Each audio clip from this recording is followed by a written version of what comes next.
आदौ यदीयौ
सद्गुरुदेव भगवान की जय, सच्चिदानंद भगवान की जय, सनातन धर्म की जय, श्री कृष्णचंद्र भगवान की जय, श्री भागवत महापुराण की जय, श्री सुखदेव भगवान की जय, श्री वेद व्यास जी महाराज की जय, श्री महाकालेश्वर महादेव की जय, श्री हरसिद्धि मात की जय, श्री क्षिप्रा मैया की जय, श्री हनुमान जी महाराज की जय।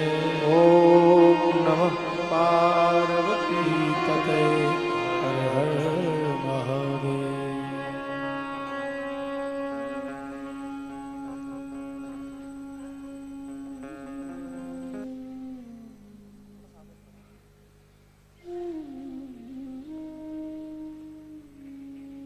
नारायण नारायण नारायण नारायण जय।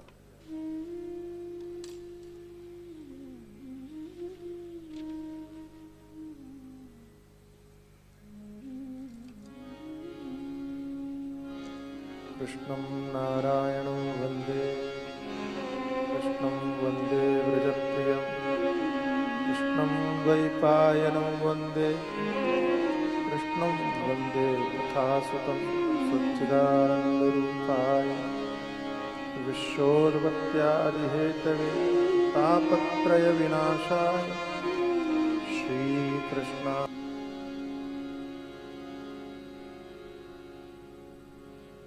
हमने अनेक बार ये बात सुनी है,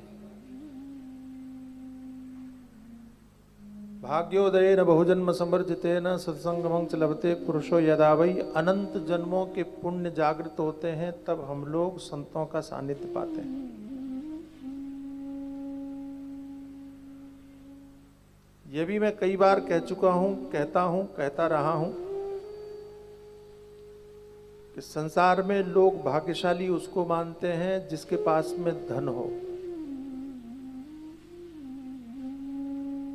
कि संसार में भाग्यशाली उनको मानते हैं जिनके पास में घर हो, कि संसार में भाग्यशाली उनको भी मानते हैं जिनके पास में परिवार हो।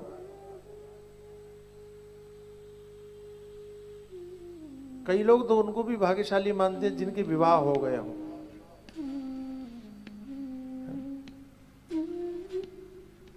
और विवाहित लोगों से पूछो तो कहते नहीं भाग्यशाली वो हैं जिनके नहीं हुए। दुनिया ही विचित्र है। जीव का स्वभाव है वो कभी संतुष्ट नहीं होता। आप कभी भी देखना, गर्मी नहीं पड़ रही हो तो कहीं इस बार गर्मी पड़ी नहीं, बहुत पड़ रही हो बोले बड़ी विचित्र गर्मी, बड़ी ज्यादा गर्मी, बारिश हो ठंडी हो, हर विषय में व्यक्ति की यही सोच। समझ में नहीं आता है कि जीव चाहता क्या है। हम अपनी अपेक्षाओं के अनुरूप, कामनाओं के अनुरूप, आशाओं के अनुरूप भाग्य का निर्णय करते हैं कि हमारा काम हो गया तो हम भाग्यशाली हैं, हमारे विरुद्ध हो गया तो हम अभागे हैं। लेकिन ये तो कोई भाग्यशाली होने की परिभाषा नहीं हुई। क्यों? हम सोचते हैं कि धनवान हो जाएंगे तो हम भाग्यशाली हैं, लेकिन संसार में बहुत से धनवान हैं, सुखी नहीं है, रो रहे हैं। धनवान होने के बाद में भी रो रहे हैं, इसका मतलब है कि वो भाग्यशाली नहीं है, क्योंकि भाग्यशाली आदमी रोएगा क्यों भला? जिनके घर है, परिवार है, यश है, नाम है, वे भी सुखी हों, आवश्यक नहीं वे भी दुखी हैं, रो रहे हैं। संसार को पाने के बाद में कोई सुखी हुआ हो ऐसा एक व्यक्ति दिखाई नहीं पड़ता मूलतः। तो भाग्यशाली कौन है? सत्संगमं च लभते पुरुषो यदा वै।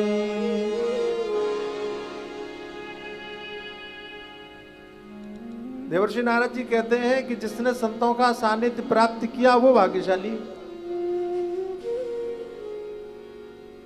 तो आप ये कहना चाहते हैं कि जिन्होंने संतों को पा लिया वे दुखी नहीं रहते? बोले हाँ, यही कहना चाहते हैं। जिसने संतों को प्राप्त कर लिया वो संसार में दुखी नहीं रहता।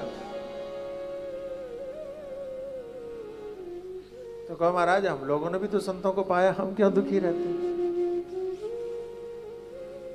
हमने संतों को पाया जरूर, लेकिन उनका सदुपयोग नहीं किया, उनकी बातें नहीं मानी। और ये तो मैं गारंटी देता हूं, चैलेंज करता हूं कि जैसे किसी ने भोजन किया हो वो भूखा नहीं रह सकता, ऐसे ही जिसने संतों की बात मानी हो वो दुखी नहीं रह सकता। प्रयोग करके देख लीजिए। और जिन्होंने संतों की बात मानी उनको ब्रह्मा भी दुखी नहीं कर पाए। किसको? मीरा ने मानी संतों की बात। मीरा ने संतों की बात मानी तो मीरा को राणा दुखी कर पाया? नहीं कर पाया। जहर का प्याला पिलाया फिर भी दुखी नहीं कर पाया। प्रहलाद ने नारद जी की बात मानी, देवर्षि नारद जी की बात, गुरु जी की बात मानी तो प्रहलाद को भी हिरण्यकश्यप दुखी नहीं कर पाया। ये संसार का हमारा आध्यात्मिक इतिहास है। इस इतिहास में एक भी घटना ऐसी नहीं मिलेगी जिसने संतों की बात मानी हो वो दुखी हुआ हो। संसार को पाके कोई सुखी हो ऐसा मैं दिखता नहीं। इसलिए संतों की बड़ी महिमा। तो कहने लगे महाराज एक बात बताओ, संतों की बात मान के दुखी नहीं हुए क्यों? बोले अज्ञान हेतु कृत मोह मदांधकार नाशम विधाये तदोदयते विवेकः।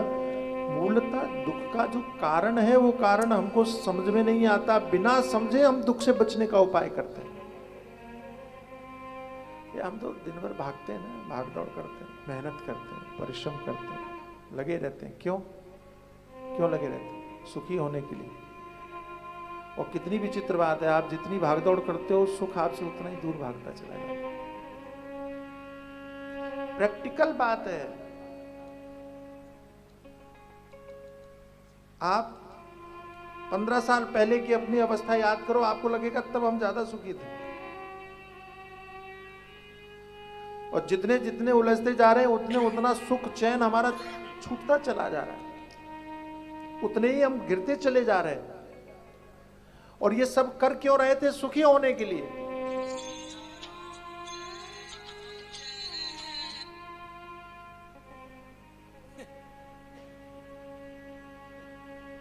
दुखी होने के लिए करते, सुखी होने के लिए।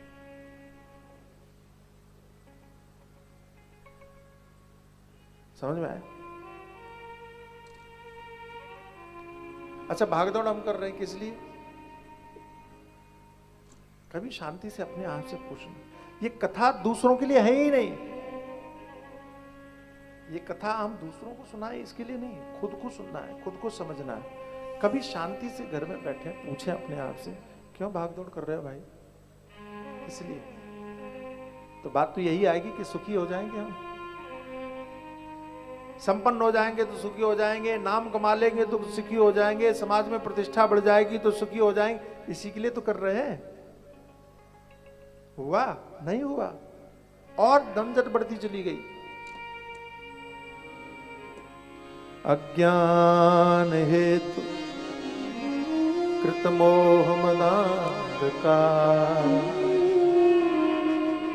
अज्ञान मूल कारण है जिसके कारण हम दुखी हैं। अज्ञान मूल कारण है। तो अज्ञान दूर कैसे होगा? संतों के कारण, संतों से। तो महात्मा ही आपको विवेक प्रदान करेंगे। अज्ञान हेतु कृत मोह मदांधकार नाशम विधाय तदोदयते विवेकः। संतों के सानिध्य में आने के बाद में आपके अंदर में विवेक रूपी सूर्य का उदय होता है और तब आपका ये दुख दूर हो जाता है। परिश्रम करने से दुख दूर नहीं होता। अच्छा, हमारे यहाँ एक बड़ी प्यारी कथा है, हमारे दादा गुरु सुनाया करते थे अवधूत भगवान, बड़ी प्यारी कथा है। तो कथा क्या है, कथा ये है कि एक व्यक्ति था, 7-8 भाई थे वो लोग, और बड़े परेशान थे। वो परेशान भी किस चीज़ से थे, कहते अंधेरे से परेशान थे, अंधकार से। ये रात जो आती उससे बड़े परेशान हो जाते थे, और उनको बड़ी टेंशन होती थी कि रात कैसे हटाएं। तो उन्होंने रात को मिटाने का, अंधेरा मिटाने का रास्ता क्या निकाला मालूम है आपको? तो अंधेरा मिटाने का रास्ता ये निकाला कि टोकरी लिया, और टोकरी में वो अंधेरा भरते, सिर पे लादते और बाहर जाके उल्टी करके आते उस टोकरी को, और उनको लगता कि हम अंधेरा बाहर निकाल रहे हैं। रात भर ऐसा करते हैं तब सुबह होती। समझ में आया? और सारे भाई ड्यूटी लगाते थे कि तुम 1 घंटा तुम अंधेरा निकाल के आओगे, दूसरा वाला दूसरा, तीसरा। रोज का यही नाटक था, टोकरी भरना बाहर निकालना, टोकरी भरना बाहर निकालना, टोकरी भरना बाहर निकालना। बड़े वाले का विवाह हुआ, बहू घर में आई पहली बार, और वो संतों का साथ करने वाली स्त्री, उसने देखा माहौल, ये बड़े परेशान हो रहे। जैसे ही अंधेरा होने लगा सब परेशान हो गए। बहू ने क्या हुआ? तो कहा कि अब रात भर हमको ये अंधेरा बाहर फेंकना पड़ेगा तब ना उजाला होगा। बहू ने कहा अच्छा एक काम करो, मैं आ गई हूँ, मेरी भी कोई जिम्मेदारी है, तुम लोग सो जाओ, कि पूरा अंधेरा मैं अकेले ही रात में बाहर फेंक दूंगा। बोले 9 लोगों का काम 8 लोगों का तुम अकेले करोगी? उसने कहा मेरे ऊपर विश्वास रखो, तुम सो जाओ और मैं पूरा अंधेरा निकाल दूंगी, तुम जब तुम्हारी आंख खोलेगी तो तुमको उजाला दिखाई पड़ेगा। विश्वास कर लिया, बड़े खुश हुए, विवाह करके तो बहुत अच्छा किया। सो गए, बहू भी जाके सो गई। उसको तो मालूम था कि करो न करो ये तो अंधेरा तो दूर होना ही, काहे के लिए मेहनत करना। वो भी सो गई, सुबह देखा तो बड़े खुश हो गए। ऐसे ही हम लोग हैं कि जो अंधेरा जाने ही वाला है उसको हम बाहर निकालने के लिए रात दिन मेहनत करते रहते हैं। यदि ज्ञान को प्राप्त करने के लिए थोड़ी सी समझ अपने अंदर में आ जाए तो सारी चीजें सब ठीक हो जाए। लेकिन सच बात यह है कि कोई सत्य जानना नहीं चाहता। हम जानने का ढोंग बहुत करते हैं, समझना नहीं चाहते। मीरा ने ढोंग नहीं किया, जाना तो समझ में आ गया। सत्य क्या है? यही है। तो ये कथा किस लिए इसीलिए है कि जान जाओ, समझ जाओ, कोई बात पकड़ में आ जाए, इसी के लिए मूलतः। तो हम सबका बहुत बड़ा सौभाग्य है कि चित्रकूट जो है ना, चित्रकूट में भगवान श्री राम जो है अपने 14 वर्ष के वनवास में सर्वाधिक समय तक वहीं रहे, सर्वाधिक तपस्वी जीवन में उन्होंने सर्वाधिक समय वहीं बिताया सत्संग करते हुए। मुझे ऐसा लगता है कि स्वर्गीय श्री बंशीधर जी खंडेलवाल ने जब घर बनाया होगा और उन्होंने चित्रकूट नाम रखा होगा तो इसी सोच के साथ रखा होगा कि यहाँ पर भी वो चित्रकूट वाला वातावरण बने, आध्यात्मिक वातावरण बने, वही सत्संग की धारा बहे और माँ श्रीमती पद्मावती खंडेलवाल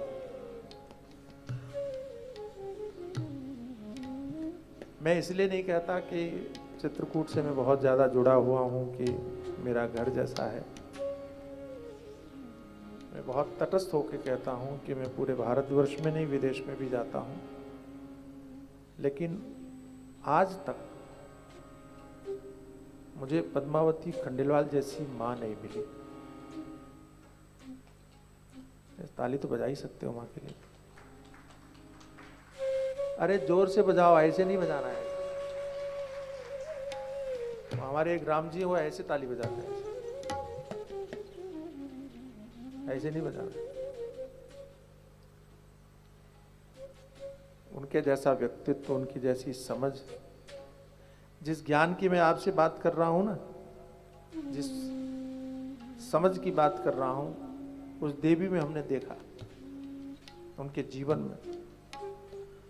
और ज्यादा समझना हो तो ये मधुबाई बैठी है, इनसे पूछना, ये बताएंगे कि चोरी हो गई कि डकैती हो गई, लेकिन उनके ऊपर फर्क नहीं। ऐसा हो पाना बड़ा कठिन, बहुत कठिन है। लेकिन उन्होंने सत्संग की धारा में कहिए कि अपने विचारधारा में कहिए कि संतों के सानिध्य में कहिए, ऐसी अनुभूति की कि वो दुखी नहीं हुई। बीमार भी हो गई फिर भी दुखी नहीं हुई।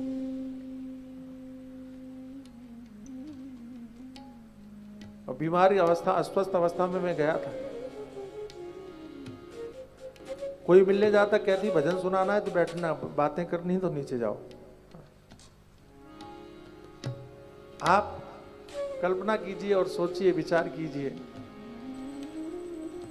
कि जिस घर में ऐसी माँ हो वो घर कैसा होगा, वो परिवार कैसा होगा। और उन्हीं की स्मृति में उनके सुपुत्र श्री महेश खंडेलवाल, उनकी बहू श्रीमती मधु खंडेलवाल और संपूर्ण परिवार यहाँ जो एकत्रित होकर हम लोग कथा श्रवण कर रहे हैं, मैं अपने आप में गौरवान्वित अनुभव कर रहा हूँ। मुझे याद है, महेश भैया को भी याद होगा कि मधु को तो अच्छे से याद होगा, पहली बार मुंबई अकोला गया, पहली बार 2010 में, है ना, 10 में पहली बार गया।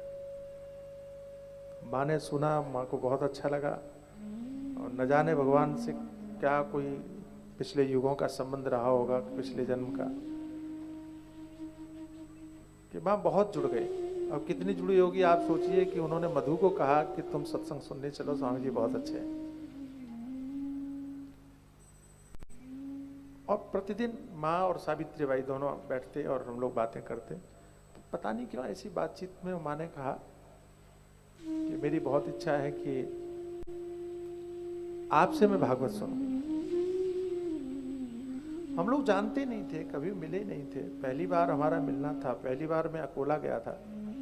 लेकिन माँ ने ये बात कही कि शरीर का संकल्प है कि मैं आपसे कथा सुनूं। मैंने भी सहज भाव में कह दिया, माँ मैं आपको जरूर सुनाऊंगा कथा, पक्का सुनाऊं। तो कहते कब सुनाओगे? मैंने कहा जब आएगा समय जरूर सुनाऊंगा। गजब बात। ये बात हो गई, हम चले गए, वापस मुंबई चले गए। फिर मार्च में माँ बीमार हो गई, महेश भैया का फोन आया कि वो अस्वस्थ हो गई। उनका कोई बात नहीं, चिंता मत करो। बोले कथा सुनानी है, मैंने कहा कथा सुनाऊंगा। तो बोले वो बीमार हो गई हैं तो कथा कैसे? मैंने कहा कथा होगी, कथा सुनेंगी, उसके बाद ही जाएंगी, उससे पहले नहीं मरेंगी, इतना विश्वास मुझे है, इतनी गारंटी मैं लेता हूँ। और आप आश्चर्य कीजिए करेंगे कि हमने शायद सितंबर में कथा किया है ना, अगस्त में, 4 अगस्त से ऐसा कुछ मुझे याद है।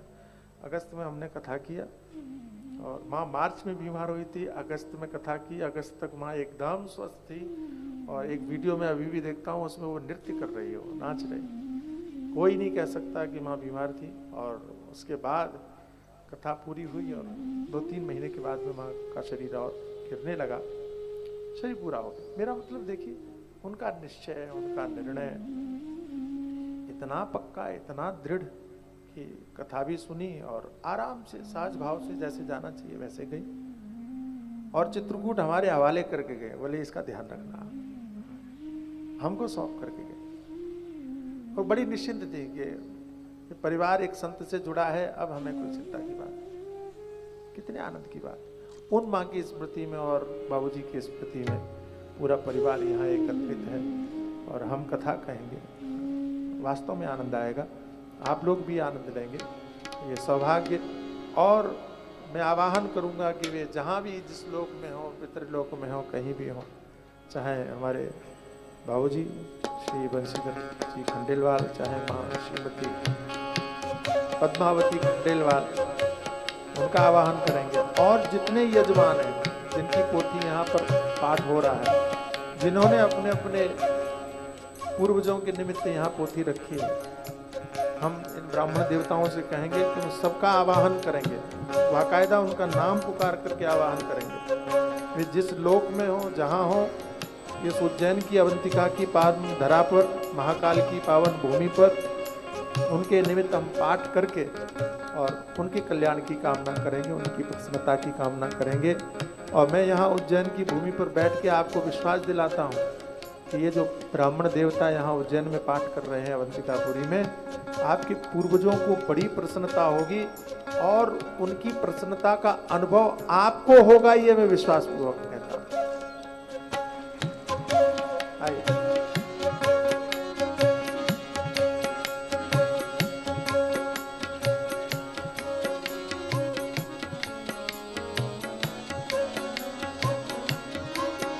हरे राम राम राम सीता राम राम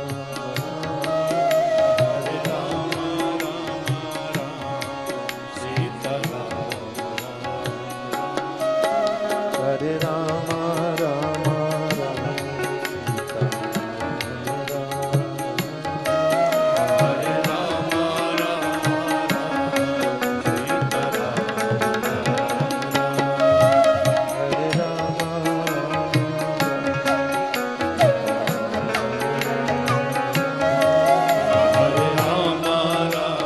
भाव से प्रेम से आनंद से गाइए। राम राम हरे राम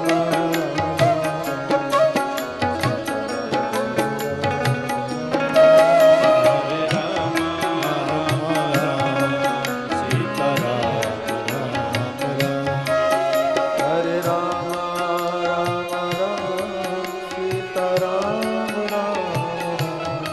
हरे राम राम राम सीता राम राम हरे राम राम राम सीता राम हरे राम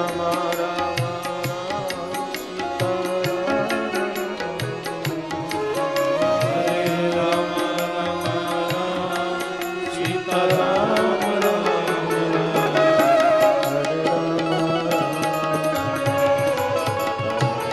सीता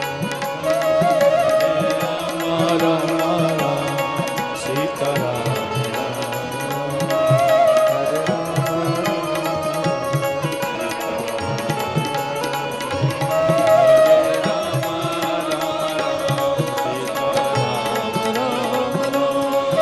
हरे राम राम सीता हरे राम राम राम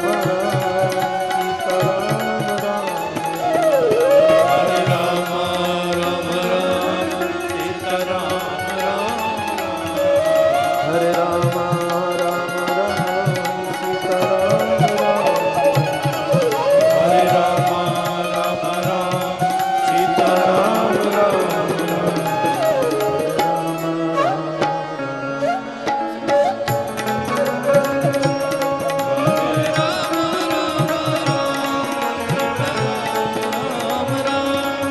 हरे राम राम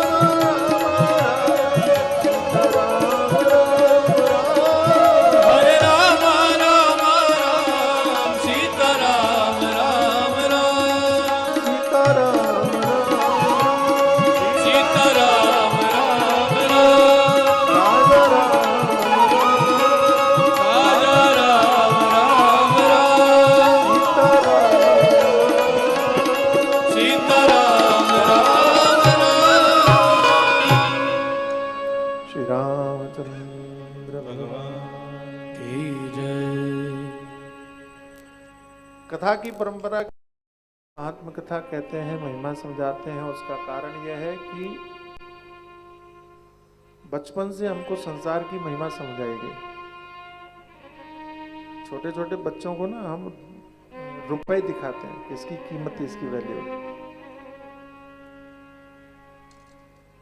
संबंधों की महिमा सिखाते हैं, लेकिन भगवान की महिमा नहीं बताते।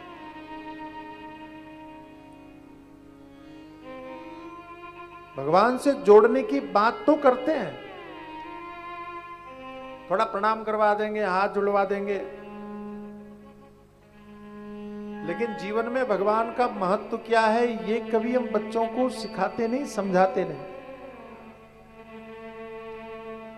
इसलिए संसार से इतना जुड़ जाते हैं ना लोग, बच्चे भी और हम लोग भी। अच्छा, हम सब जितने भी बड़े लोग हैं ये जुड़े हुए हैं संसार से, मोह माया से, इसलिए क्योंकि बचपन से उसी की महिमा जानी, उसी की महिमा समझी।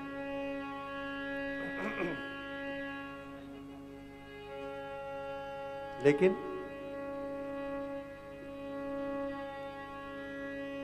ऋषि कहते हैं, संत कहते हैं कि धर्म की महिमा जानो, भगवान की महिमा जानो, संतों की महिमा जानो, कथाओं की महिमा जानो। क्यों?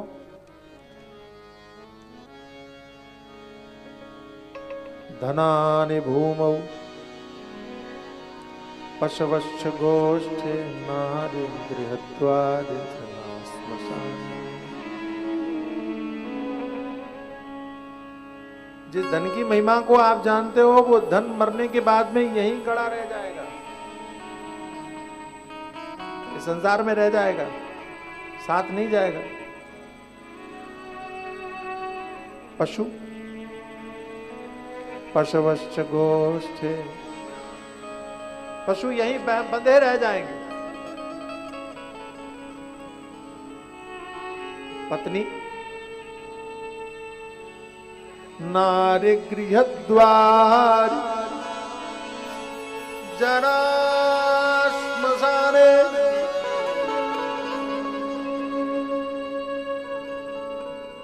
पहले तो पत्नियां शमशान में नहीं जाती थी,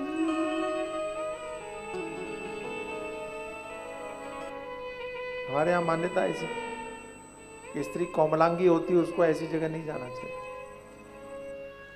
आधुनिक दुनिया ने सब बदल दिया। तो पत्नी जिसको सबसे ज्यादा चाहते हो, प्रेम करते हो, कहां तक जाएगी? नारी गृहद्वार, घर के दरवाजे तक, परिवार के लोग शमशान तक। और सबकी छोड़ो, ये जो देह है ये कहां तक जाएगा?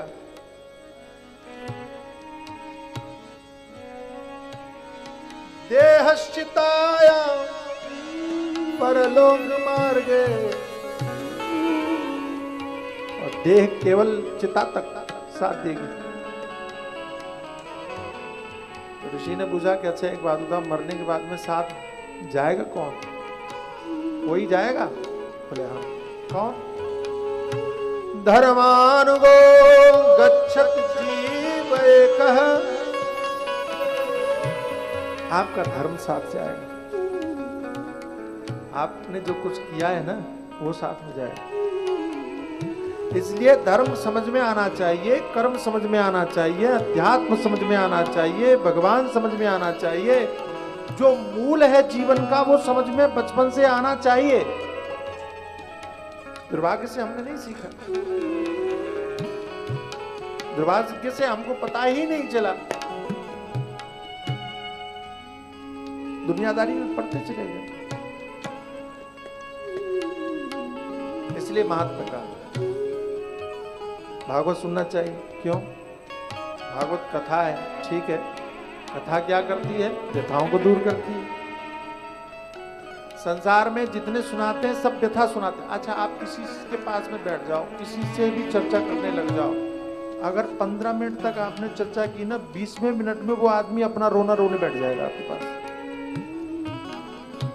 क्योंकि सुनाने के लिए कुछ है ही नहीं। कितना भी प्रसन्न आदमी दिखाई पड़ता हो, कितना भी खुश दिखाई पड़ता हो, 15-20 मिनट बैठिए उसके पास में, बातें करना शुरू कीजिए, थोड़ा सा उसके मन को टटोलिए, और बाद में फिर अपना दुखड़ा रो करके सामने रख देगा, अरे बड़े परेशान है। ये संसार ऐसा ही है, ये संसार व्यथाएं सुनाएगा, क्योंकि सुनाने के लिए कुछ नहीं है। महात्मा कहते हैं कथा सुनो, ये व्यथा को दूर करेंगे। कथा ही वो माध्यम है। ठीक है, महिमा क्या है? तो कहा कि भगवान को पहले नमन किया, प्रणाम किया, भगवान सुखदेव को प्रणाम किया, और नैमिषारण्य में 88,000 ऋषि यज्ञ करने के लिए एकत्रित हुए। देवी भागवत में कथा आती है कि 88,000 ऋषि ब्रह्मा जी के पास में पहुंचे कि कलयुग आ रहा है, कलयुग से बचने के लिए हमको कोई एक ऐसा स्थान बताओ जहां पर हम यज्ञ कर सकें और कलयुग परेशान न करे। तो ब्रह्मा जी सृष्टि कर रहे थे, उन्होंने कहा कि हम ऐसी कौन सी जगह बताएं, कौन सा स्थान बताएं। तो उन्होंने भगवान का स्मरण किया, एक चक्र पैदा हुआ उस चक्र को कहा कि ये चक्र जहां गिरे, ऋषियों से कहा ये चक्र जहां गिरे उसके आसपास 5 कोस की भूमि तुम्हारे लिए यज्ञ के लिए उपयुक्त रहेगी, जहां कलयुग का प्रवेश नहीं होगा। चक्र चला, पीछे पीछे ऋषिगण चले, तो चक्र की धुरी जहां जाकर के पृथ्वी को विशीर्ण की, उसी का नाम पड़ गया नैमिष। चक्र की धुरी को संस्कृत में नैमि बोलते हैं, नैमिष। तो नैमिष, नैमि ने पृथ्वी की भूमि को या स्थान को जहां पर शीर्ण किया, विशीर्ण किया, वही नैमिष हो गया, नैमिषारण्य। अभी भी चक्र तीर्थ है, आप लोग दर्शन करने गए हैं, बड़ा सिद्ध स्थल है, सतयुग का तीर्थ है, सबसे पुराना तीर्थ स्थल बोलते हैं उसको। और ऐसा भी बोलते हैं कि भगवान साकार रूप में सबसे पहले वहीं प्रकट हुए। महाराजा मनु ने जब तपस्या किया तो भगवान सबसे पहले साकार रूप लेकर के कहीं किसी को दर्शन दिया तो वो वहीं नैमिषारण्य की धरा पर दिया। वहीं उन्होंने वरदान दिया कि आने वाले समय में हम तुम्हारे यहाँ पुत्र के रूप में प्रकट होंगे। तब भगवान महाराजा मनु ही दशरथ बने और उनके यहाँ भगवान रामचंद्र के रूप में प्रकट हुए। वही नैमिषारण्य का पावन क्षेत्र, उसी क्षेत्र में ऋषियों ने यज्ञ किया और उसी यज्ञ में सूत जी महाराज को व्यासपीठ पर बिठा करके और कथा सुनने की अभिलाषा प्रकट की कि हम चाहते हैं कि आप हमको कथा सुनाओ। क्यों सुनना चाहते हो? भक्ति ज्ञान विरागाप तो विवेको वर्धते मान। ध्यान से समझना, कथा का मूल उद्देश्य भगवान की भक्ति बढ़ना है, भगवान संसार से वैराग्य होना है और भगवान कौन है ये समझ में आने के लिए कथा सुननी चाहिए। अच्छा, भक्ति बढ़ाने के लिए भक्ति ज्ञान विरागाप्तो विवेको वर्धते महान, कथा का मूल उद्देश्य भगवान से जुड़ना है, ये अच्छी तरह से समझ लो। अच्छा, कोई कहे कि हम चाहते हैं कि कथा इसलिए हम सुन लें कि हमारे पूर्वज मुक्त हो जाएं, तो होंगे? बोले हाँ होंगे। कोई सोचे कि हम कथा सुन लें तो हमारा धंधा बढ़िया चलने लग जाए, तो धंधा चलेगा? बोले हाँ चलेगा। कोई सोच ले कि हम कथा सुनने लग जाए तो हमारे घर में शांति होगी? बोले हाँ होगी। कोई सोच ले कि हम कथा सुनने लग जाएं तो हम निरोग हो जाएंगे, रोग दूर हो जाए? बोले हाँ वो भी हो जाएगा। तो कहा महाराज समझ में नहीं आया, कथा सुननी क्यों चाहिए? तो कहा कथा सुननी इसलिए चाहिए, भक्ति ज्ञान विरागात तो विवेको वर्धते महान, आपके अंदर में भक्ति बढ़े, संसार से वैराग्य बढ़े, भगवान का ज्ञान हो जाए, इसलिए कथा सुननी चाहिए। लेकिन इसके लिए तुम कथा सुनोगे नहीं, हमें पता है। भगवान की भक्ति बढ़ाने के लिए कथा सुनने के लिए कोई नहीं आता। समझ में आ रहा है? बड़ी कड़वी बात है, कटु बात है। और संसार से वैराग्य हो जाए हमको, इसके लिए भी कथा नहीं सुनोगे, ये भी हमें पता है। भगवान कौन है ये समझने के लिए भी कथा नहीं सुनोगे, ये भी हमें पता है। तो ऋषियों ने क्या कहा? ऋषियों ने कहा कि छोड़ो, थोड़ा भक्ति भी छोड़ देते हैं, थोड़ा ज्ञान भी छोड़ देते हैं, थोड़ा वैराग्य भी छोड़ देते हैं, लेकिन तुम अपनी दुकान चलाने के लिए तो कथा सुनोगे ना, पैसा कमाने के लिए तो कथा सुनोगे ना, निरोग होने के लिए तो कथा सुनोगे ना, पद प्रतिष्ठा के लिए तो कथा सुनोगे। बोले ये काम होता है क्या? बोले हाँ ये होता है। तब तो जरूर सुनेंगे। तो संसार की कामनाओं के कारण भी कोई व्यक्ति धर्म से जुड़ जाए, जैसे आप बच्चे को स्कूल भेजते हो, किस लिए भेजते हो? कि वो पढ़ जाए, पढ़ लिख जाए, वो एजुकेटेड हो जाए, है ना, योग्य बन जाए, इसीलिए। लेकिन कोई भी बच्चा स्कूल जाने के लिए तैयार नहीं होता। तब आप क्या कहते हो? स्कूल जाओगे तो तुमको हम चॉकलेट देंगे, टॉफी देंगे, तुम अगर स्कूल जाओगे तो तुम जो कहोगे वो देंगे। तब आप ये भी कहते हो कि अगर परीक्षा में पास हो गए तो तुमको हम मोबाइल खरीद के दे देंगे, तुमने अगर वो परीक्षा पास कर ली तो हम तुमको गाड़ी खरीद के देंगे। ऐसे बोलते हो ना। ये जो आकर्षण पैदा करते हो, ये आकर्षण इसलिए पैदा करते हो ताकि वो पढ़ लिख जाए, पढ़ने में प्रवृत्त हो जाए। ऐसे ही हमारे ऋषियों ने ये व्यवस्था दी कि तुम मूलतः भगवान से जुड़ने के लिए भागवत नहीं सुनोगे, मूलतः ज्ञान प्राप्त करने के लिए भागवत नहीं सुनोगे, मूलतः संसार से वैराग्य के लिए भागवत नहीं सुनोगे, तो फिर ठीक है, तुम इसके लिए तो सुनोगे ना, तो वो सब भी होगा। अच्छा, ये केवल कहने के लिए है कि होगा? तो मैं आपसे पूछता हूं कि आप अपने बच्चे से कहते हो कि तुम स्कूल जाओ, हम तुमको टॉफी देंगे, कहने के लिए होता है कि वाकई देते हो? देते हो ना। आप अपने बच्चे की पढ़ाई पर पास होने पर आप उसको कोई ना कोई इनाम देते हो ना, कुछ न कुछ पुरस्कार देते हो ना। झूठ तो नहीं बोलते ना। हमारे ऋषि भी झूठ नहीं बोलते, वे भी कहते हैं वास्तव में ये होगा। इसलिए यहां पर जो भी चाहोगे वो सब कुछ होने वाला है। कलयुग के कारण महाराज बड़ी बुरी हालत है। इसमें सब आसुरी प्रवृत्ति के लोग हैं, हो गए। तो आसुरी प्रवृत्ति से मुक्त होने के लिए, बचने के लिए क्या करें? आसुरी प्रवृत्ति क्या है वो भी समझ लो। तो आसुरी प्रवृत्ति है जहां व्यक्ति केवल अपने बारे में सोचता है, इसका नाम है स्वार्थ। अच्छा, जो स्वार्थ है ना, स्वार्थ मूलतः वही आसुरी वृत्ति है। स्वार्थ ही आसुरी वृत्ति। अपने आगे उसको कुछ नहीं दिखाई पड़ता, सीमित कर लिया अपने आप।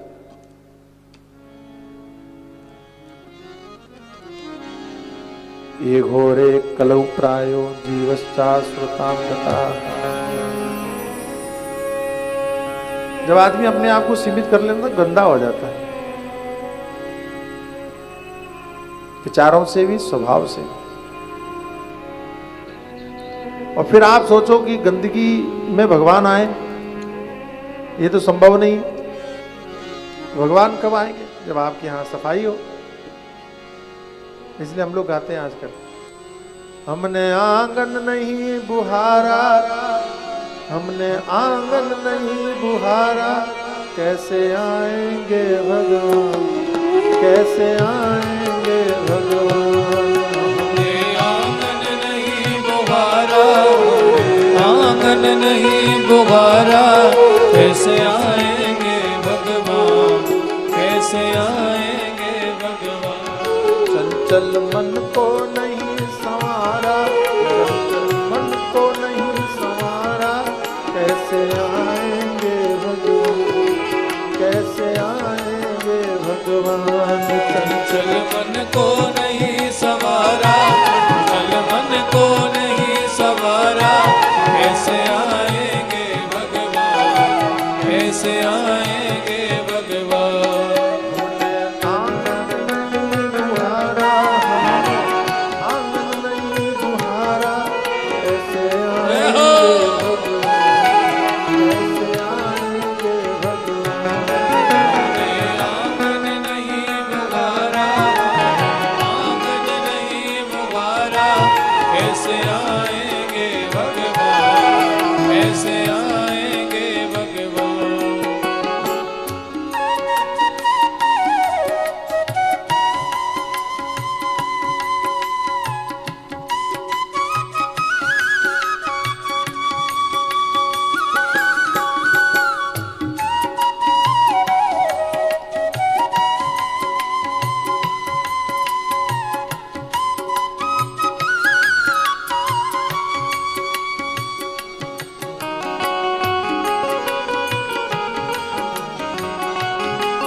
हर कोने अब गुण दोषों की लगी हुई है ढेरी, हर कोने अब गुण दोषों की लगी हुई है ढेरी, हर कोने अब गुण दोषों की लगी हुई है ढेरी, हर कोने अब गुण दोषों की लगी हुई है ढेरी।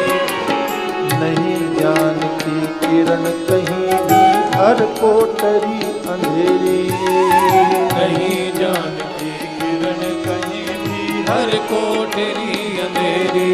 आंगन चौबारा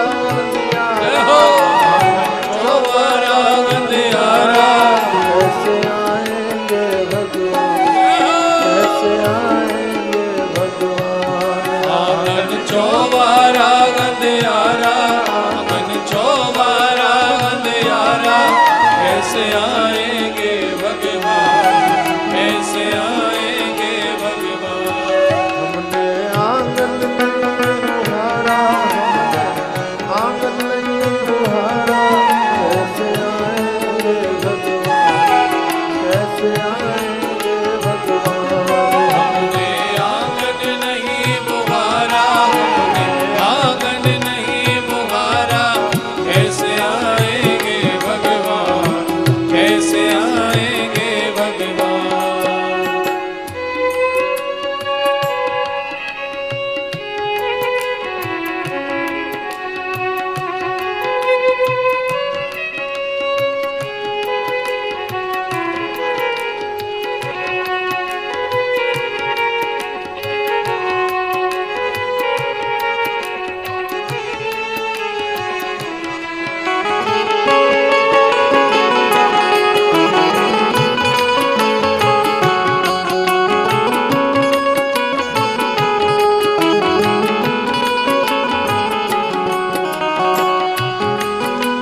श्री बांके बिहारी लाल की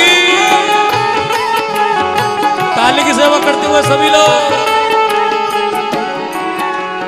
हृदय हमारा पिघलन पाया जब देखा दुखियारा, हृदय हमारा पिघल न पाया जब देखा दुखियारा, हृदय हमारा पिघलन पाया जब देखा दुखियारा, हृदय हमारा पिघल न पाया जब देखा दुखियारा, किसी पंथ भूले ने हमसे पाया नहीं सहारा, किसी पंथ भूले ने हमसे पाया नहीं सहारा, सूखी है करुणा की धारा, सूखी है करुणा की धारा, कैसे आएंगे भगवान, कैसे आएंगे भगवान, सूखी है करुणा की धारा, सूखी है करुणा की धारा, कैसे आएंगे भगवान, कैसे आएंगे भगवान, हमने आंगन नहीं बुहारा, हमने आंगन नहीं बुहारा, कैसे आएंगे भगवान, कैसे आएंगे भगवान, हमने आंगन नहीं बुहारा, हमने आंगन नहीं बुहारा, कैसे आएंगे भगवान, कैसे आएंगे भगवान।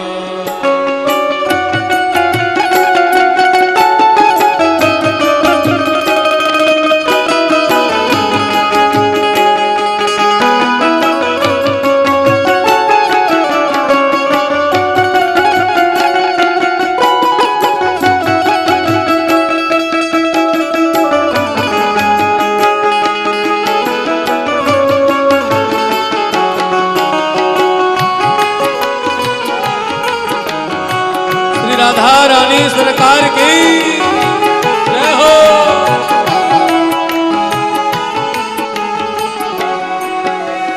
निर्मल मन हो तो रघुनायक शबरी के घर जाते, निर्मल मन हो तो रघुनायक सबरी के घर जाते, निर्मल मन हो तो रघुनायक शबरी के घर जाते, निर्मल मन हो तो रघुनायक सबरी के घर जाते, श्याम सूर की आह पकड़ते साग बिदुर घर खाते, शाम सूर की बाह पकड़ते साग बेदुर घर खाते, सच्चे मन से नहीं पुकारा, सच्चे मन से नहीं पुकारा, कैसे आएंगे भगवान, कैसे आएंगे भगवान, सच्चे मन से नहीं पुकारा, सच्चे मन से नहीं पुकारा, कैसे आएंगे भगवान, कैसे आएंगे भगवान, चंचल मन को नहीं संवारा, चंचल मन को नहीं संवारा, कैसे आएंगे भगवान, कैसे आएंगे भगवान, चंचल मन को नहीं सवारा, चंचल मन को नहीं सवारा, कैसे आएंगे भगवान, कैसे आएंगे भगवान, हमने आंगन नहीं बुहारा, हमने आंगन नहीं बुहारा, कैसे आएंगे भगवान, कैसे आएंगे भगवान, हमने आंगन नहीं बुहारा, आंगन नहीं बुहारा, कैसे आएंगे भगवान, कैसे आएंगे भगवान, कैसे आएंगे भगवान, कैसे आएंगे भगवान, कैसे आएंगे भगवान, कैसे आएंगे भगवान। श्री कृष्णचंद्र भगवान भगवान की जय।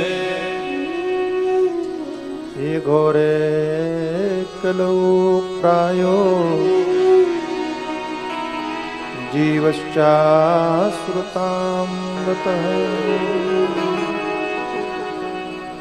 इस घोर कलयुग में लोग आसुरी प्रवृत्ति को प्राप्त हो गए, स्वार्थी हो गए, इतने स्वार्थी हो गए कि स्वार्थ के चक्कर में अपने माता पिता का सम्मान करना भी भूल गए। माता पिता को महत्व देना भूल गए।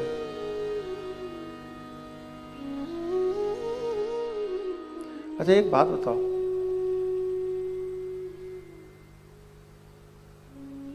अपन लोग तो बहुत बढ़िया भगवान की दया से ठीक ठाक है, लेकिन जहां लोग माता पिता का सम्मान नहीं करते, दुखी करते हैं, इतना दुखी करते हैं कि उनको घर छोड़ने के लिए मजबूर कर देते हैं, वो अनाथ कौन सा वो वृद्धाश्रम में रहने के लिए मजबूर हो जाते हैं। जानना ये चाहता हूं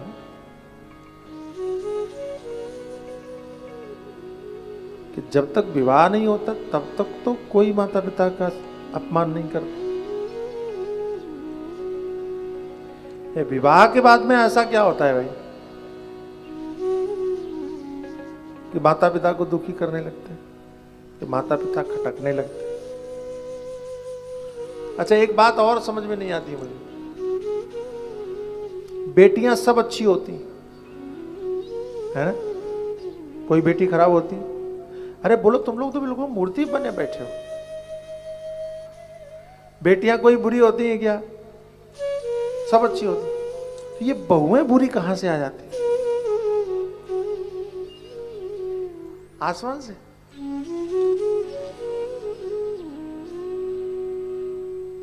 संस्कारों की ही कोई कमी रहती है।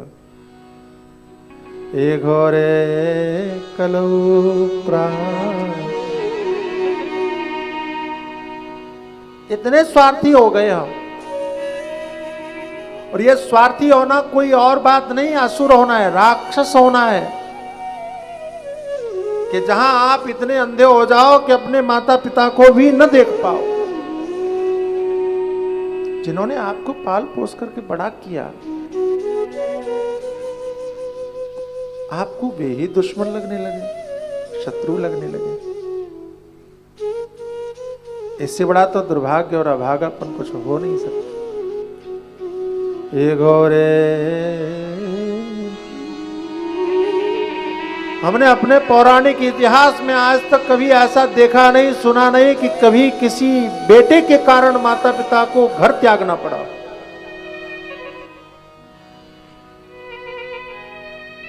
कभी नहीं सुना। ऐसा जरूर सुना है कि एक मां के कारण एक बेटे को घर छोड़ना पड़ा, कि कैकेयी के कारण राम जी को घर छोड़ना पड़ा, वनवास में जाना पड़ा, लेकिन किसी पुत्र के कारण किसी माता पिता को जाना पड़ा हो आज तक देखा कभी? हमारे यहां कहानियों में नहीं है। तो कहा तब नहीं हुआ, कलयुग में होगा। हे घोरे कलयुग प्रायो जीवश्चा सुरताम गतः। तो हम जानना ये चाह रहे थे महाराज कि कलयुग में जो ये आसुरी भाव आ गया है, क्लेशाक्रांतस्य तस्यैव शोधने परायणम, उनका शोधन कैसे करें? सूत जी ने कहा कि तुम जो कथा सुनना चाहते हो वो कथा कोई और नहीं, श्रीमद् भागवत, श्रीमद् भागवतम शास्त्रम कलौ कीरेण भाषितम, ये कथा है वो, जो आपकी भक्ति भी बढ़ाएगी, जो वैराग्य भी बढ़ाएगी, जो ज्ञान भी बढ़ाएगी, और जो स्वार्थी होने से भी बचाएगी, जो व्यवहार भी सिखाएगी। हमारे बड़े महाराज कहते थे, अवधूत भगवान, कि जीवन कब सार्थक है, सिद्ध कब है, जीवन कब सफल है। केवल पैसा कमाने से जीवन सफल नहीं है, ठीक है, और केवल भगवान को पाने से भी जीवन सफल नहीं है। तो कहा कि जिसने अपने व्यवहार को शुद्ध कर लिया, जिसने परमार्थ को सिद्ध कर लिया, उसका जीवन सफल है। व्यवहार शुद्ध है, माता पिता के साथ व्यवहार कैसा करना चाहिए, समाज के साथ व्यवहार कैसा करना चाहिए, परिवार के साथ व्यवहार कैसा करना चाहिए, ये बैलेंस करना जिसको आ गया, जिसने समझ लिया और अध्यात्म को सिद्ध कर लिया, परमात्मा से जुड़ गया, उसका जीवन सफल है। अगर केवल आधा जीवन जिया तो एक चीज सफल हो जाएगी, पूरा जीवन सफल नहीं हो सकता। व्यवहार और अध्यात्म दोनों। क्लेशाक्रांत तस्यैव शोधने किम परायणम, तो कहा जैसा तुम चाहते हो वैसी कथा ये भागवत है। ये हर तरह से शुद्ध करती है, हर तरह से पवित्र करती है, हर तरह से आपको योग्य बनाती है। तो इसकी महिमा क्या है? शुकम नत्वा वदम सर्वे स्वकार्य कुशलासुरा,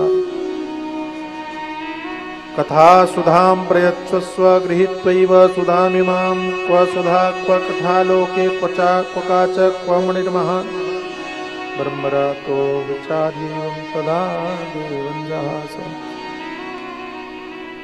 संक्षेप में महिमा इतनी सुन लो कि परीक्षित को भगवान कथा सुनाने के लिए गए। सुखदेव भगवान, देवताओं ने देखा तो देवता अमृत कलश लेकर के स्वर्ग से उतर के आ गए और कलश लेके कहा कि महाराज ये परीक्षित तक्षक के काटने से मर जाएंगे ना? बोले हाँ। तो ये अमृत पिला दो, नहीं मरेंगे, जीवित रह जाएंगे, तक्षक का असर पड़ेगा ही नहीं, अमर हो जाएंगे। भगवान सुखदेव ने कहा कि तुम तो स्वार्थी लोग हो, देवता लोग, बिना स्वार्थ के कुछ करते नहीं है, इनको अमृत दे रहे हो, बदले में तुम्हें क्या चाहिए? तो देवताओं ने कहा बदले में हमें यह चाहिए कि जो कथा आप इनको सुनाने वाले हो वो कथा आप हमको सुनाओ। तो भगवान सुखदेव ने कहा कथा सुननी है तो सुनो, रोक कौन रहा है? परीक्षित को सुनाएंगे, तुम भी सुनो, बैठो। बोले नहीं, यहां नहीं सुनना, हमको स्वर्ग में सुनना है। तो यहां क्यों नहीं सुनना? तो कहते हैं कि यहां गर्मी बहुत है, कष्ट होगा, नीचे बैठेंगे तो घुटने दर्द करेंगे, परेशानी होगी, है ना? कलश यात्रा में जाएंगे तो परेशानी होगी, सब परेशानी परेशानी है। तो पृथ्वी पर नहीं सुनेंगे, हम देवता लोग हैं, स्वर्ग में कोई सुख नहीं, कष्ट नहीं, वहीं सुनेंगे। भगवान सुखदेव ने कहा कथा के लिए जो कष्ट नहीं सहन कर सकता वो कथा का पात्र नहीं, हम तुमको नहीं सुनाएंगे, तुम जाओ यहां से, भाग जाओ। देवान जहाज, मजाक उड़ाया उन्होंने।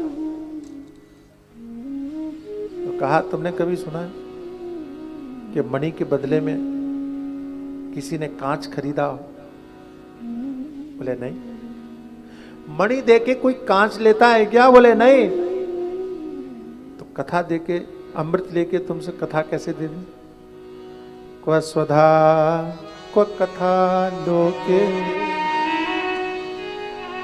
कहां कथा, कहां अमृत? क्व काच क्व मणिर्महान्, कहां कांच, कहां मणि, कोई तुलना नहीं हो सकती। इसलिए भाग जाओ यहां से। और तब से एक बात प्रसिद्ध हो गई, श्रीमद्भागवती वार्ता सुराणामपि दुर्लभा, श्रीमद्भागवती वार्ता सुराणामपि दुर्लभा। ये कथा, जो कथा हम लोग यहाँ सुन रहे हैं बैठ के, श्रीमद् भागवत के अनुसार ये देवताओं को दुर्लभ है, उनको सुनने नहीं मिलती, हमको सुनने मिल रही। अच्छा, हम लोग बड़े विचित्र लोग, कोई चीज जो है ना हम लोगों को आसानी से मिल जाए तो हम उसकी कीमत नहीं करते, सरलता से मिल जाए, सहजता से मिल जाए तो हम उसका मूल्य नहीं करते, वैल्यू नहीं समझते। ये तो हमारे पास है ही है, इसकी क्या कीमत करना? जिनके पास नहीं है उनसे पूछो जरा। जो चीज नहीं मिलती है ना उसकी हम कीमत करते हैं, उसको हम महत्व देते हैं। अब कुछ योग है भारत के लोगों का कि हम लोगों को कथा सहज मिल जाती है इसलिए हम इसकी कीमत नहीं करते हैं। अरे दुनिया भर में कथाएं होती रहती, क्या सुनना। लेकिन हम समझे ना समझे, हम माने ना माने, सत्य यही है, देवता भी तरसते हैं इस कथा को सुनने के लिए जिसको आप सहजता पूर्वक बढ़िया आराम से बैठ के कथा सुन रहे हैं। आज आपको कुछ करना पड़ रहा है, अरे बोलो, कुछ करना पड़ रहा है। मेहनत सुनाने वाला करे, भक्ति आपकी हो रही। मेहनत सुनाने वाला करे, फल आपको मिल रहा है। इससे बढ़िया धर्म और क्या हो सकता है? लेकिन फिर भी हम इतने अभागे हैं कि हम कीमत नहीं समझते, मूल्य नहीं समझते। देवता भी। अच्छा, आश्चर्य क्या हुआ? बोले आश्चर्य यह हुआ कि जब कथा सुनाया तो परीक्षित मुक्त हो गए 7 ही दिन में। सारे ऋषि ब्रह्मा जी के पास में पहुंचे। ऋषियों ने कहा महाराज, भागवत में ऐसी कौन सी विलक्षण बात है कि भाई कथा सुनी और मुक्त हो गए, कुछ करने की जरूरत ही नहीं पड़ी, केवल 7 दिन कथा सुनी और मुक्त। श्रवणात् मुक्ति श्रीमद् भागवतान मुक्ति सप्ताहम वाचनम गुरु। केवल 7 दिन कथा सुनी बैठ के और कल्याण, कुछ और करना ही नहीं पड़ा। हमारे एक महात्मा में एक रामानंद जी महाराज महामंडलेश्वर थे, ऋषिकेश से दक्षिण केरला के थे वो। हमारे यहाँ एक दिन कार्यक्रम में आए मुंबई में, वार्षिकोत्सव में, मैं भागवत कर रहा था, उसमें आए। उन्होंने एक बढ़िया बात बताई। उन्होंने कहा कि भागवत ने परीक्षित को मुक्त किया। बोले हाँ। बोले इसमें कोई नई बात नहीं है। तो नई बात क्या? बोले नई बात यह है कि सर्प के काटे हुए को मुक्त किया, ये नई बात है। कहते हैं सर्प के काटने से किसी की मृत्यु हो जाए तो वो मुक्त नहीं होता, लेकिन भागवत ने वो भी बंधन तोड़ दिया और सर्प के काटने से जिन परीक्षित की मृत्यु हुई उन परीक्षित को इस कथा ने मुक्त कर दिया। ये विशेष बात है।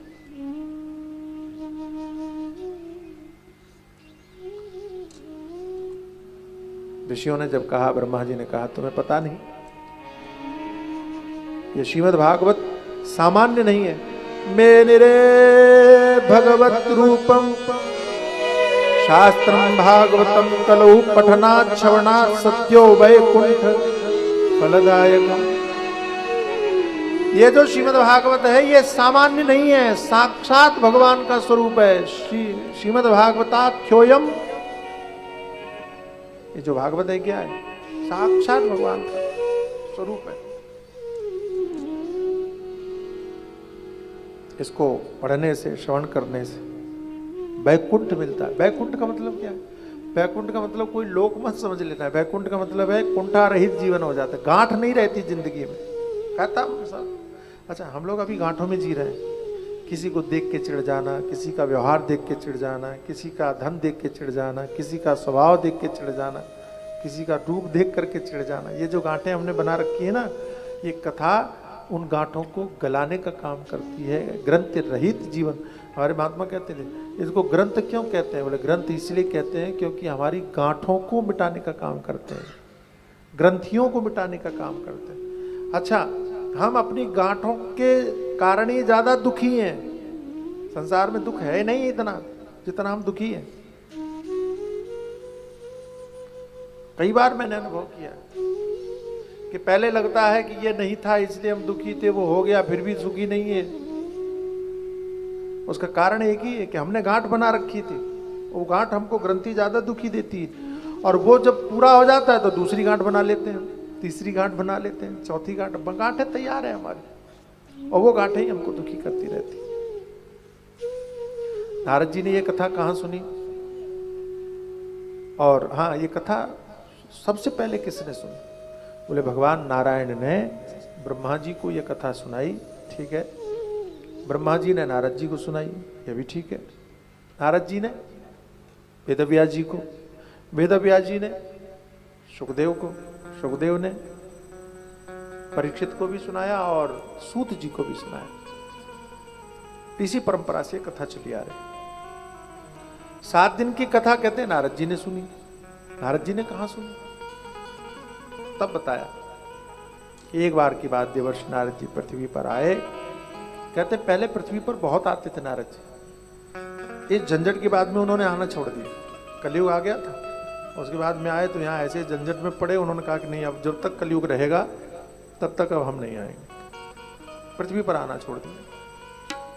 यहाँ आए, कहाँ कहाँ गए? तो हम तुम पृथ्वी ज्ञातो ज्ञात्वा सर्वोत्तमामिति। कहते हैं एक बार कहीं ब्रह्मपुरी में सनक सनंदन सनातन सनत कुमार चारों भाई बैठे थे। उन्होंने नारद जी को देख लिया, बड़े परेशान दिख रहे थे। पूछा कि आप बड़े विक्षिप्त दिख रहे हैं, क्या कारण है? तो उन्होंने कहा मैं पृथ्वी पर आया, पृथ्वी पर गया। कहाँ कहाँ गए? तो पुष्करम च प्रयागम च काशीम गोदावरीम तथा हरिक्षेत्रम कुरुक्षेत्रम श्रीरंगम सेतुबंधनम एवं आदिषु तीर्थेषु ब्रह्ममाण इतस्ततः। पुष्कर, प्रयाग, काशी, गोदावरी, हरिद्वार, कुरुक्षेत्र, श्रीरंग, सेतुबंध, सब जितने भी तीर्थ थे सब जगह भ्रमण किया। और मैंने भ्रमण किया तो देखा कि लोगों के जीवन से कलयुग आ गया था, इसलिए सत्य चला गया। सत्यम नास्ति, ठीक है। तपा शौचम दया दान न विद्यते, लोगों के जीवन से तप चला गया, दया चली गई, पवित्रता चली गई, कोई पवित्र भी नहीं रहा, शरीर से भी, मन से भी, आचरण से भी, स्वभाव कहीं से भी पवित्र नहीं रहा। उदरम वरणो जीवावरा का कूट भाषण, केवल एक चीज रह गई, क्या बोले, पेट भरने की विद्या रह गई। कैसे पेट भरा जाए, बस यही सीखने के लिए व्यक्ति कलयुग में दिखाई पड़ रहा है, और कुछ भी नहीं बचा, सब खत्म हो। और क्या देखा, बोले मंदा सुमंद मतयो, मैंने देखा मूर्ख लोग अपने आप को बुद्धिमान समझ रहे थे, अभागे लोग अपने आप को भाग्यशाली मान रहे थे। महात्मा पाखंडी हो गए। पाखंड निरता संतो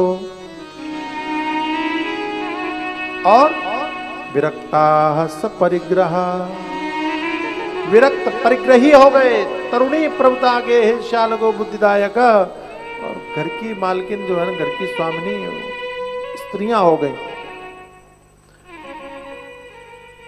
इस बात में लोग बड़ी परेशान हो जाते हैं। यहाँ लिखा है कि तरुणी प्रभुता के घर की मालकिन स्त्रियां हो गई, महिलाएं हो गई, तो क्या कुछ गलत है क्या?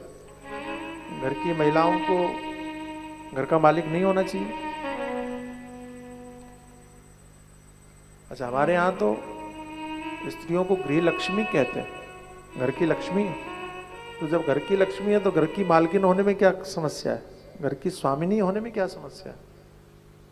बोले कोई समस्या नहीं। तो यहां क्यों लिख दिया तरुणी प्रभुता के? बहुत बढ़िया बात है, समझना चाहो तो कहा देखो, महाराजा दशरथ की प्रमुख दो पत्नियां थी, एक थी कौशल्या और दूसरी थी कैकेयी। ठीक है, ये तो मालूम ही है। कौशल्या कौन सी पत्नी थी? बोले धर्मपत्नी। हम लोग धर्मपत्नी बोलते हैं ना, धर्मपत्नी। अच्छा, हमारे यहाँ वो वाइफ और क्या फलाना फलाना डिमका डिमका बोलते हो, वो सब नहीं बोला जाता। हमारे यहाँ क्या बोलते हैं? अरे बोलो, धर्मपत्नी बोलते हैं ना। धर्मपत्नी का मतलब क्या है? धर्म को साक्षी मान करके जिसको हमने पत्नी स्वीकार किया वो धर्मपत्नी। तो अग्नि को साक्षी मान करके करते हैं, धर्म के द्वारा जिसको पत्नी माना वो धर्मपत्नी। अच्छा, कैकेयी कौन सी थी? तो कैकेयी धर्मपत्नी नहीं थी। कौन थी? बोले कैकेयी काम पत्नी थी। काम को महत्व देकर के जिसको पत्नी माना वो काम पत्नी, धर्म को महत्व देकर के माना तो धर्मपत्नी। कौशल्या धर्मपत्नी है, कैकेयी काम पत्नी है। और गजब देखो, कौशल्या राम को लाने का माध्यम बनती है और कैकेयी राम को वनवास भेजने का माध्यम बनती है। जब आप अपनी पत्नी को धर्म को महत्व देकर के पत्नी मानते हो तो घर की स्वामिनी बनाने में कोई समस्या नहीं है। लेकिन जब काम को महत्व देकर के पत्नी को सर्वस्व बनाते हो तो वहां से समस्याएं शुरू होती, वो घर में कलह पैदा करेगा। ऐसा कलयुग में होगा। हमने देखा कलयुग के कारण बड़ा अधर्म हो रहा था, बहुत अधर्म।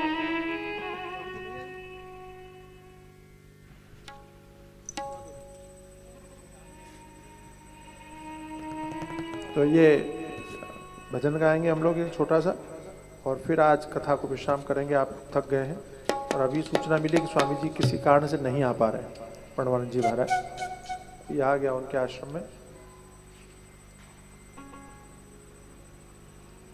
तो कलयुग में बड़ा अधर्म होगा, अधर्म ही अधर्म होगा। तो किसी ने कहा महाराज एक बात बताओ, कलयुग में अधर्म ही होगा, धर्म नहीं होगा? तो कहते होगा, धर्म होगा। कर्म नहीं होगा? बोले कर्म भी होगा। अच्छा एक बात बताओ, धर्म भी होगा? बोले हाँ। कर्म भी होगा? बोले हाँ। तो फिर कलयुग में खराबी क्या है? फिर दोष क्या है? धर्म होगा? बोले हाँ होगा। अरे भाई, उज्जैन में बैठ करके हम लोग कथा सुन रहे हैं, धर्म ही तो कर रहे हैं। ये कलयुग ही तो है। कलयुग में धर्म हो रहा है कि नहीं हो रहा है? हाँ। कर्म हो रहा है कि नहीं हो रहा है? हो रहा है। तो फिर गड़बड़ क्या है? कलयुग को दोष क्यों देते हैं फिर? तो बताया एक चीज नहीं होगी। कौन सी? धर्म भी होगा कर्म भी होगा लेकिन शर्म नहीं होगी। धर्म भी होगा कर्म भी होगा लेकिन शर्म नहीं होगी। धर्म भी होगा कर्म भी होगा लेकिन शर्म नहीं होगी। धर्म भी होगा कर्म भी होगा लेकिन शर्म नहीं होगी। बात बात में माता पिता को, बात बात में माता पिता को बेटा जो दिखाएगा कुछ मेरा दाना कौआ मोती खाएगा। चुनेगा दाना कौआ मोती खाएगा। हे रामचंद्र कह गए सिया से, रामचंद्र कह गए सिया से ऐसा कलयुग आएगा सच मेरा दाना कौआ मोती खाएगा। चुनेगा दाना उनका कौआ मोती खाएगा।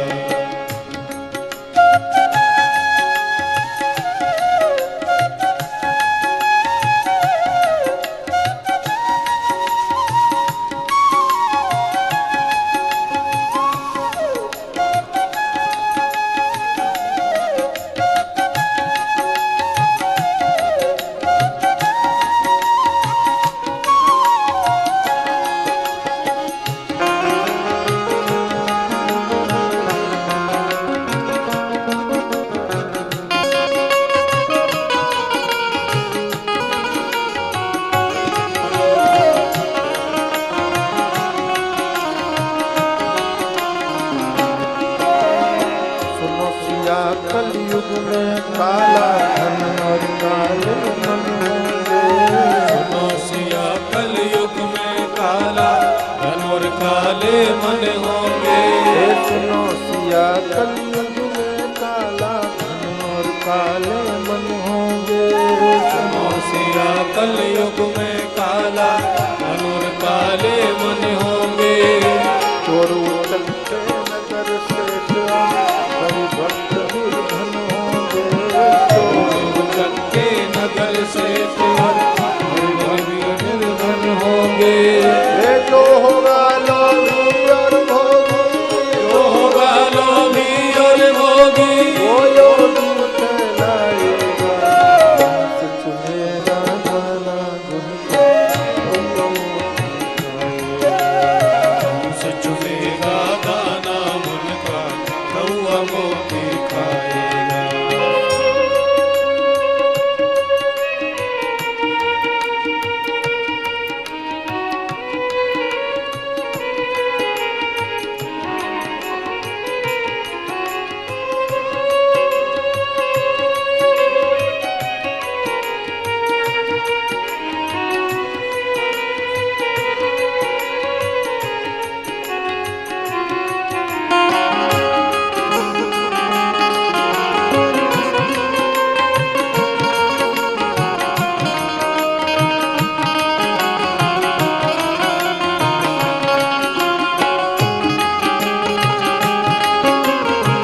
जय हो।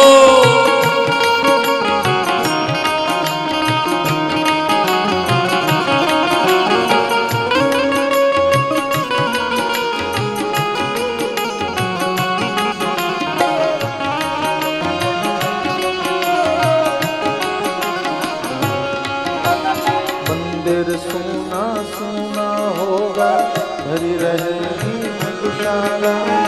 मंदिर सोना सोना होगा भरी रहेगी मधुशाला। हे मंदिर सोना सोना होगा भरी रहेगी मधुशाला। मंदिर सोना सोना होगा भरी रहेगी मधुशाला। पिता के संग संग भरी सभा में नाचेंगे घर की बाला। पिता के संग संग भरी सभा में नाचनी घर की बाला। एक ऐसा कन्यादान पिता ही कैसा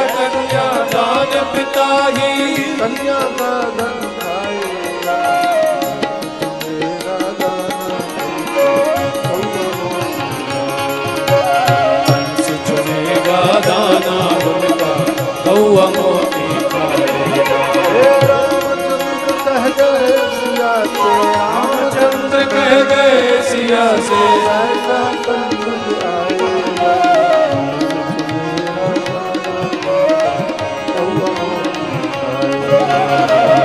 चुनेगा दाना मुनका चुनेगा दाना मुनका चुनेगा दाना मुनका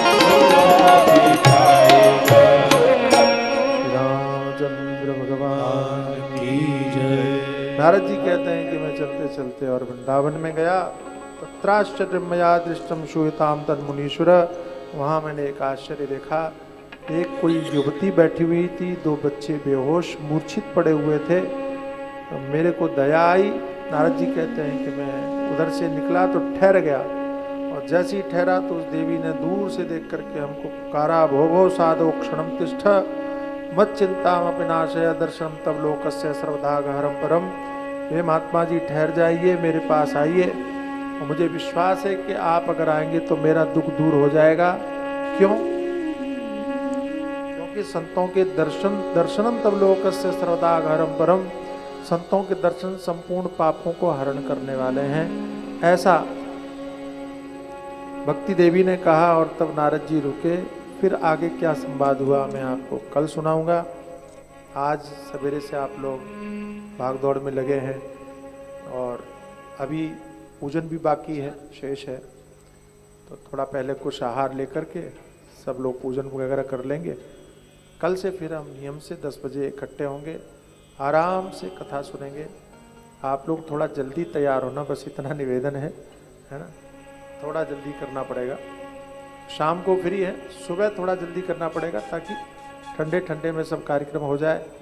तो सुबह अभिषेक में सम्मिलित तो हों, बहुत अच्छी बात है। 7 बजे यहीं हम अभिषेक करेंगे सबके साथ में। तो 7 बजे देखो, तीर्थ में हम लोग सोने नहीं आए। सोने आए हो बोलो, अरे बोलो बोलो देवियों देवताओं बोलो। तीर्थ में सोने आए हो? नहीं, घर में ही सो सकते थे। तो यहाँ किस लिए आए हैं? यहाँ ज़्यादा से ज़्यादा, अधिकस्य अधिकम फलम कहते हैं, तो ज़्यादा से ज़्यादा हमको फल मिले।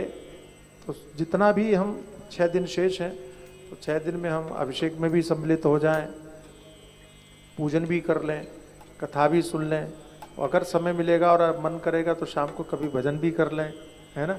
और आज थोड़ा हमारा दिन खास है, विशेष है। आज हमारे विनय और कनिका, इन दोनों का वैवाहिकी है, वार्षिकी, वैवाहिक वार्षिकी, जिसको सालगिरह बोलते हो, क्या बोलते हो, वेडिंग एनिवर्सरी बोलते हो। इन दोनों को बहुत बहुत बधाई। तुम दोनों यहाँ आ जाओ, आ जाओ दोनों। बहुत बहुत शुभकामनाएं, बहुत बहुत बधाई कनिका और विनय को। अच्छा, आपको पता है कनिका का मतलब क्या होता है? अरे आप बोल नहीं रहे हो, आप पता नहीं क्या हो गया आप लोग। कनिका का मतलब क्या होता है? जो भी मतलब होता हो, हम आज नया मतलब बताते हैं आपको, ठीक। ये है विनय। विनय का मतलब तो जानते हो? हाँ जी, जानते हो ना, विनम्रता है, वो है भी वैसे ही, एकदम सीधा साधा। और कनिका का मतलब होता है अंश। तो ये विनय की कनिका है, विनय का अंश है, ऐसा समझ लो, ठीक है। आइए, बहुत बहुत बधाई।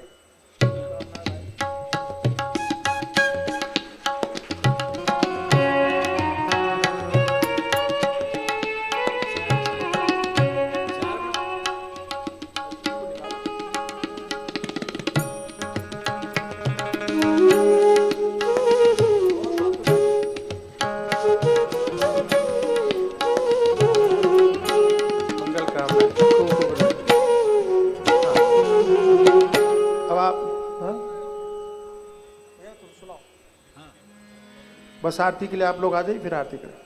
सभी लोग खड़े होकर बड़े भाव से मस्ती में झूमते हुए आइए, सभी लोग वृंदावन चलते हुए। वृंदावन जाऊंगी सखी, वृंदावन जाऊंगी। जिन जिनको भी मेरे साथ चलना हो, खड़े होकर बड़े भाव से मस्ती में झूमते हुए।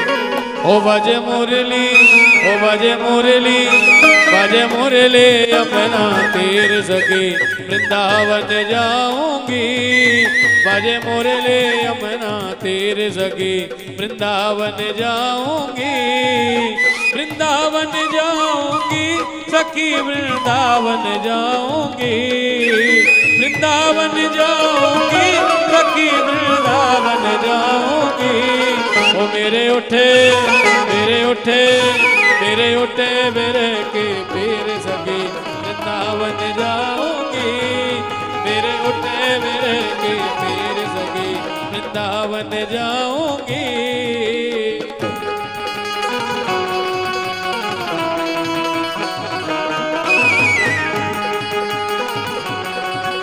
ऐसे नहीं, दोनों हाथ उड़ा के सभी लोग।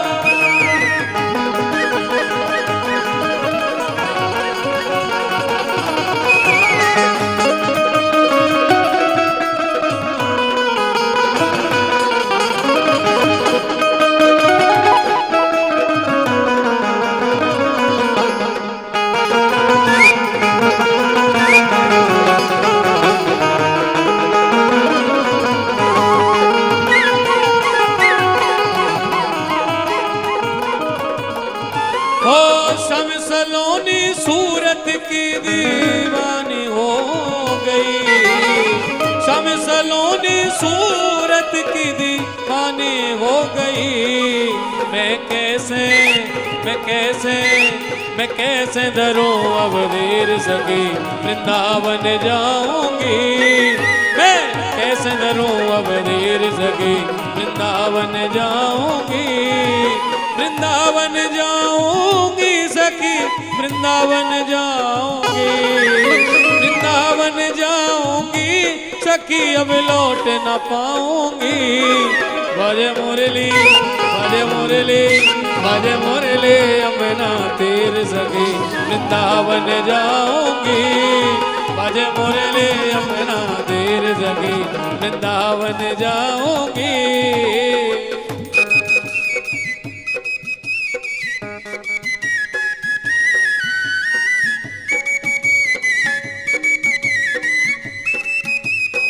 हरि बोल।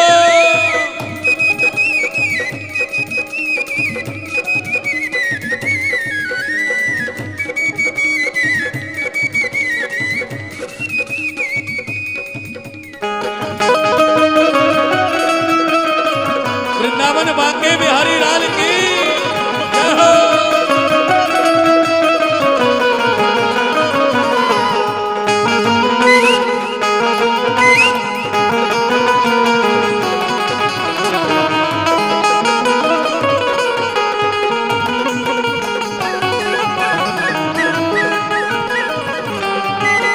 छोड़ दिया मैंने भोजन पानी शाम की याद में।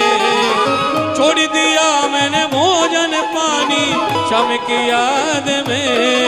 मेरे नैनन मेरे नैनन मेरे नैनन बरसत नीर सके वृंदावन जाऊंगी। मेरे नैनन बरसत नीर सके वृंदावन जाऊंगी। अरे नैन लड़े गिरधर से मैं तो पागल कर डारी। नैन लड़े गिरधर से मैं तो पागल कर डारी। मैं कैसे दिखाऊं दिल चीर सके वृंदावन जाऊंगी। ओ बाजे मुरली अमना तीर सके वृंदावन जाऊंगी। अब सभी लोग दोनों हाथ उड़ा के कह दीजिए। ओ गम हाथ उठा कर कहते गे हमें हो गए राधा रानी गे। हाथ उठा कर कहते गे हमें हो गए राधा रानी गे। हमें हो चुके राधा रानी के गम हो चुके राधा रानी के। वृंदावन की मगरानी के वृंदावन की मगरानी के। हमें नाच नाच कर कहते गे हमें हो गए राधा रानी गे। नाच नाच कर कहते गे हमें हो गए राधा रानी गे। हम कल थे राधा रानी के गम कल थे राधा रानी के गम। आज भी राधा रानी के गम आज भी राधा रानी के। कैसे होना है दोनों हाथ उठा के। ओ हमें उछले उछल कर कहते गे हमें हो गए राधा रानी गे। उछले उछल कर कहते गे हमें हो गए राधा रानी के। हम गए भी बाके बेगारी के गम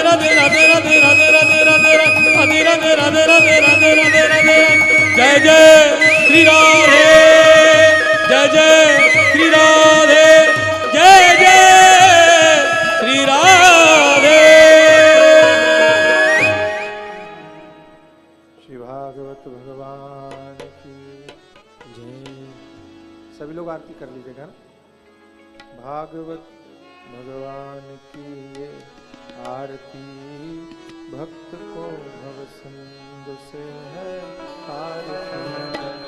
भागवत भगवान की आरती भक्त को भव सिंधु से है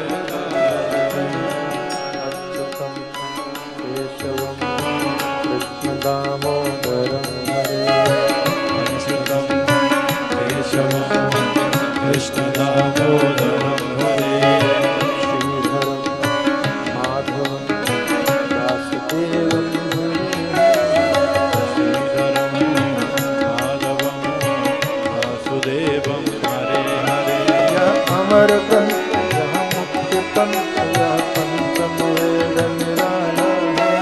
पंचम वेद निराला नवज्योति जगाने वाला। हरि ध्यान यही हरि नाम यही जगत मंगल की आरती। भागवत भगवान हरे हरे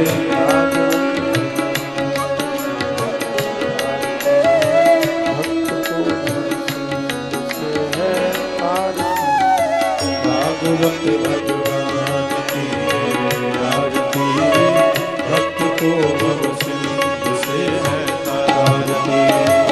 अच्युतम केशवम कृष्ण दामोदरम हरे।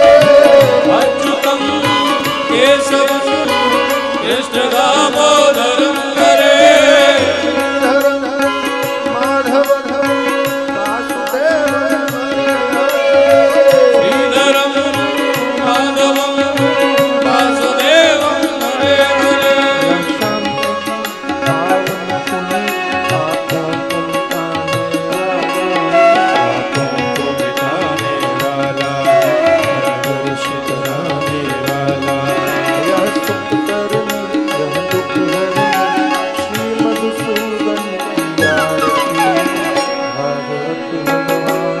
हरे हरे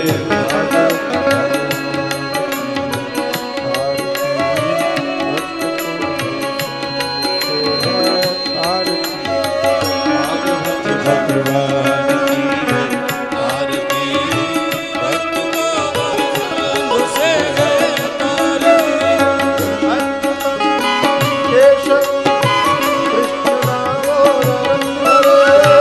अच्युतम केशवम कृष्ण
जलेन शीतलीकरणं